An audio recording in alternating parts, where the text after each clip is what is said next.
correctionnel avec le pénalty arrêté par Brice. Donc après, notre fin de match a été meilleure. Alors pour quelle raison? On a été plus incisif certainement. Auxerre a certainement reculé un petit peu aussi pour gérer son avance, c'est normal. Mais bon voilà, après on a pris, disons 6-7 situations, occasions. On a 6 pertes de balles directement, on savait bien aussi. Donc il faut que nous on mette plus de justesse technique par rapport à ce match-là. C'est vraiment ce qui nous a manqué sur, je dirais, la première heure de jeu, quoi. Voilà, avec des grosses erreurs comme le premier but, la passe de Charles, enfin l'obus de Charles sur Willy, l'erreur technique d'Adrien. Voilà, c'est des choses qu'on n'a pas vues forcément dans une première moitié de championnat. Il faut qu'on reprenne un petit peu nos esprits par rapport à tout ça. Sur les 2 derniers matchs, vous venez de prendre 5 buts, vous allez à Toulouse, une équipe qui tourne très fort. Est-ce que ça, c'est de nature à, pas vous inquiéter, mais au moins vous alerter et être quand même très méfiant sur ça? Obligatoirement, on est quand même plus méfiant quand on va jouer chez la meilleure attaque que contre les dernières, ça c'est une évidence. On a vu, actuellement on joue aussi des équipes qui cartonnent, entre 3 avant la trêve, entre Clermont, Auxerre, Toulouse, c'est quasiment aujourd'hui ce qui se fait de mieux.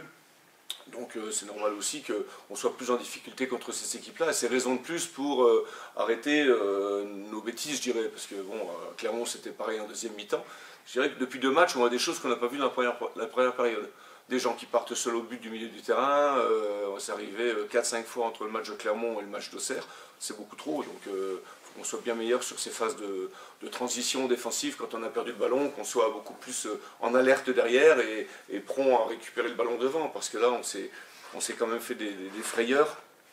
Franchement, j'ai pas le souvenir dans la première partie de saison d'avoir pris autant de contre que sur les 2 derniers matchs. Donc il y a vraiment quelque chose à améliorer de ce côté-là. C'est quoi? C'est un excès d'euphorie peut-être lié au classement?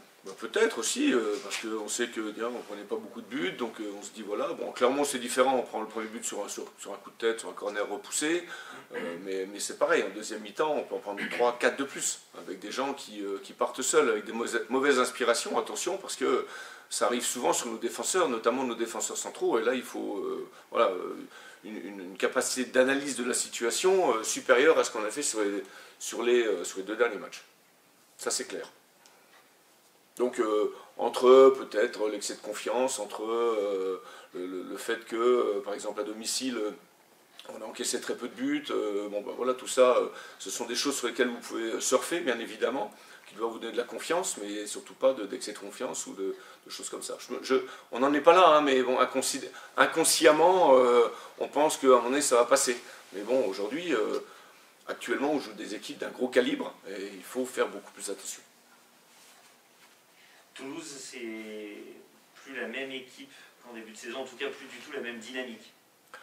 Non, mais bon, après, au début de saison, ils ont un peu de mal à se caler. Je pense qu'entre les gens qui, vous savez, quand vous descendez comme ça, les gens qui restent, les gens qui partent, ceux qui veulent partir, ceux qui veulent pas rester, ceux qui ne savent pas, bon, c'est compliqué. Donc c'est sûr que c'est pas une dynamique qui est très enrichissante, je dirais. Et là, actuellement, ils ont quand même, depuis, je sais pas, sur les 8 derniers matchs, je crois qu'ils ont 6 victoires de nul. Bon, c'est une équipe qui cartonne actuellement, qui est l'équipe qui fait les meilleurs résultats sur les 2-3 derniers mois. Donc voilà, on sait que ça sera une grosse partie. On a aussi quelque chose de bien joué. C'est un match, pour nous, c'est un gros match.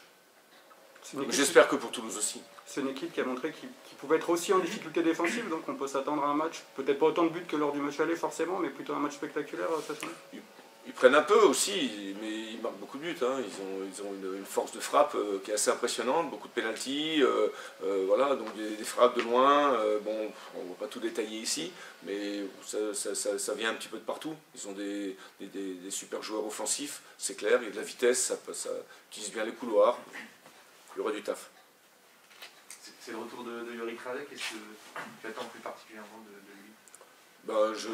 Pas particulièrement. Yorick, c'est un joueur, bon, il a montré qu'il était important dans nos stats, en tout cas nos stats offensifs sur la première partie de saison. On a fait 6 matchs en lui, je crois. On s'en est pas si mal sorti que ça. Voilà. Et puis, Yorick, c'est un pion important, et quand il n'est pas là, il faut que les gens qui jouent à sa place puissent relever le challenge. Ça a été fait, je pense, par un garçon comme Mamadou Diallo sur les matchs qu'il a disputés. Mamad, c'est un garçon par rapport à son temps de jeu qui a des stats. Il a mis 4 buts, il a provoqué 2 pénaltys, il a mis 2 passes décisives, je pense que c'est ça à peu près. Pour un garçon qui n'a pas été titulaire, je dirais le moins titulaire de mes excentrés, je trouve que c'est quand même des stats intéressantes. Après le retour de Yorick, ça nous donne aussi à nous une arme supplémentaire. Un garçon capable de distiller des bons ballons dans des situations qui ne sont pas forcément faciles. Voilà, même si j'attends aussi de lui qu'il joue un peu plus pour lui. Parce que de temps en temps, il a des situations pour lui, mais il est très très altruiste et du coup, de temps en temps, il les gâche. Ou il ne s'en sert pas à titre individuel. Est-ce qu'on peut exister dans le haut de classement sur la durée sans un attaquant à 15-20 buts dans la saison? Actuellement, vous avez 5 joueurs à 4 buts, c'est quand même assez rare à ce niveau-là. Ouais, bien sûr, mais on peut avoir... moi, si j'ai 5 joueurs à 5 buts, ça ne me dérange pas. Hein. Voilà, l'essentiel, c'est de mettre des buts. Peu importe qui met des buts, c'est de mettre des buts tout le temps, mettre des buts... voilà, nous, on a quand même passé la grande partie de nos matchs à mettre des buts, hein, quand même peu où on n'a pas marqué. Donc on sait qu'on peut se créer des occasions. Après, être un peu comme l'année dernière, dépendant d'un seul joueur, on a vu avec Moussa, sur la première partie de saison, ça s'est bien passé. Sur la deuxième partie, jusqu'au mois de mars et l'arrêt du championnat, ça a été plus compliqué pour lui, parce qu'il est surveillé, parce que les gens font plus attention, etc. Il y a des usures. Donc cette année, je pense qu'on a d'autres armes offensives. Voilà, on a aussi des garçons comme Willy qui ont progressé, qui sont capables de marquer des buts, Jessie qui soigne un peu ses stats aussi. Donc tout ça, c'est plutôt positif, quoi. Voilà. Quand on voit les stats d'Auxerre, par exemple, qui est la meilleure attaque du championnat avec Toulouse, bon voilà, ils ont un buteur à 13 buts, mais derrière, ils ont entre les buteurs et les passeurs, c'est assez impressionnant. Donc ça, c'est quand même très très intéressant. Donc, est-ce qu'on peut exister sans un grand buteur? Forcément, si tout le monde met un peu de but, quand tu marques 4 buts ou 3 buts, c'est plutôt intéressant, peu importe qui les marque. Vous avez même un défenseur qui est très adroit devant les buts, il l'a encore montré samedi dernier. Parce qu'il est dans les bons tempos, il est dans le bon engagement, de temps en temps le ballon arrive bien aussi, mais comme les autres, de temps en temps on sait aussi frapper bien nos coups de pied arrêtés. Donc voilà, on en a profité. Après, les coups de pied arrêtés, c'est aussi quelque chose, comme je pense la plupart des équipes, qu'on travaille en tout cas qu'on observe, parce qu'il ne s'agit pas d'en frapper sans l'entraînement, ça ne sert pas à grand chose à un moment donné, mais voilà, donc nous on en frappe très peu, par contre, tente de trouver les failles chez l'adversaire, les points faibles, voilà, et puis de mettre des choses en place par rapport à ça à chaque match. C'est Arnaud qui s'en occupe et il s'en occupe très très bien. On en parle de temps en temps, mais quand on voit les conditions d'entraînement, qui plus est l'hiver, les moyens de déplacement, etc., est-ce que c'est un petit miracle de voir Grenoble aujourd'hui 3e? C'est pas un petit miracle, c'est simplement des freins. Voilà, c'est des freins à la performance, il faut appeler un chat, on le sait. Cette année, cette semaine, si je prends cette semaine, on ne s'est pas entraîné une seule fois d'un jour sur l'autre sur la même surface. On s'est entraîné une fois sur le terrain, une fois sur un synthétique sec, une fois sur un synthétique mouillé. On a fait une séance en salle parce qu'il y avait 10 cm de neige. Je veux dire, voilà, c'est des conditions d'entraînement qui sont compliquées et à un moment donné, on est moins bien lotis que les autres. On se déplace en bus à Toulouse, c'est bien, ça nous fait 14 heures de bus. On en refait 8 la semaine prochaine en début de semaine pour aller à Clermont. Voilà, on va se faire 22 heures de bus en 5 jours. C'est des freins à la performance, c'est tout ce que je peux dire. Après, ce sont les choix du club, ce sont les choix financiers aussi. Il faut reconnaître aussi et admettre qu'on est dans une situation financière compliquée. Je comprends que le club aujourd'hui puisse prendre des décisions comme ça.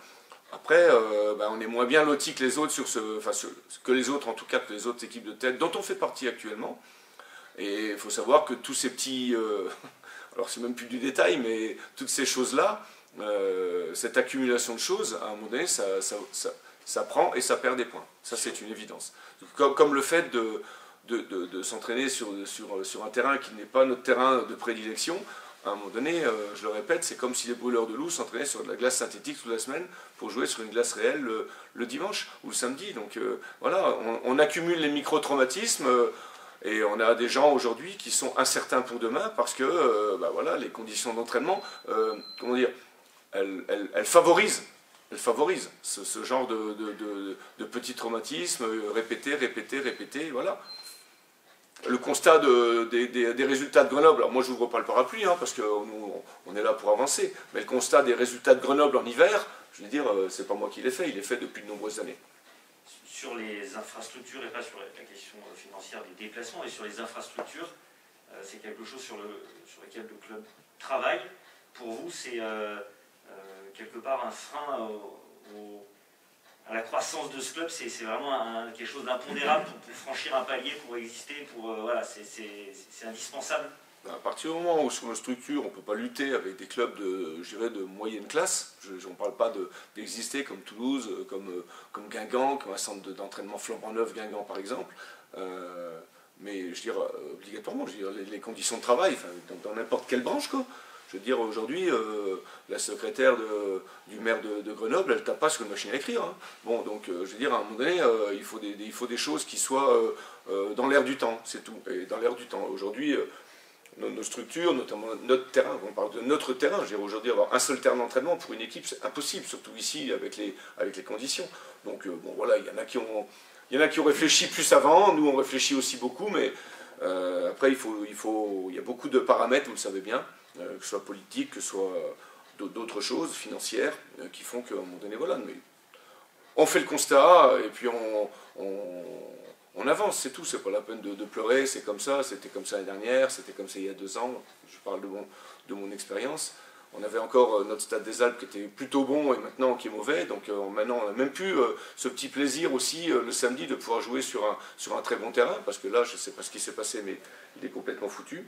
Donc ça c'est emmerdant, voilà, donc c'est pas des choses positives qui font avancer le club, ça c'est sûr. Et ça donne du relief peut-être aussi à ce classement et vos performances. Oui, faut faire très attention, voilà, c'est tout ce que je veux dire. C'est que si demain, parce que on sera comme les autres et qu'on va perdre 30 ou 40% de notre budget, eh ben, il faut vendre 3-4 joueurs ou 2-3 joueurs, nos meilleurs joueurs en fin de saison pour refaire tes finances, ce que je comprends tout à fait, ben, c'est pas tous les ans que tu arriveras à faire ça, et qu'à un moment donné, voilà, si tu ne solidifies pas ton socle de travail, à un moment donné, il peut se passer des choses graves. Donc, voilà. On le sait, hein, on n'est pas... Vous avez parlé de baisse de salaire à Grenoble ces derniers jours? Bon, on parlera des baisses de salaire surtout pour les clubs qui ont des gros salaires, donc, ce qui n'est pas le cas à Grenoble, donc logiquement, il ne devrait pas y avoir trop de soucis, mais là, c'est pas moi qu'il faut interroger. Tu parlais d'incertain pour demain, quel est l'état justement du groupe avant ce déplacement à Toulouse? Plus ou moins bien. Voilà, ce que je peux dire, c'est plus ou moins bien. Voilà, on n'a pas fait non plus la semaine d'entraînement qu'on voulait, puisque c'était un peu compliqué de s'entraîner cette semaine. Mais bon, tout ça, c'est chercher des excuses avant. Donc voilà, ça ne nous empêchera pas de jouer demain, ça c'est une évidence. Après, moi, l'objectif, c'est de mettre des gens en forme, que les gens qui sont peu ou prou touchés puissent récupérer, se préparer. On a 2 matchs la semaine prochaine. On ne va pas aller à Clermont non plus pour faire un match de foot avec des potes. Donc on va y aller aussi pour chercher la qualification. Il faudra y aller avec une équipe compétitive. Et puis après, il y a la réception de Chambly où voilà, on va être performant aussi dans un match qu'on connaît déjà très compliqué.